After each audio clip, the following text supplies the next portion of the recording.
Good news, everyone. Kev's no longer sleeping on the couch. Keeley's let him come back to bed with her.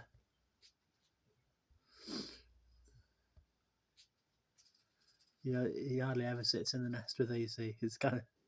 He's normally on one of the perches or on the rope or somewhere else, but I don't really get to see them sitting in the nest together that often. They're not like Kermit and Ali that are always sitting in the nest together.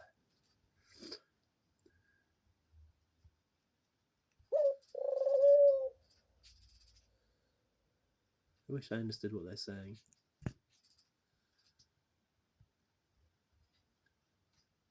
They're so cute together.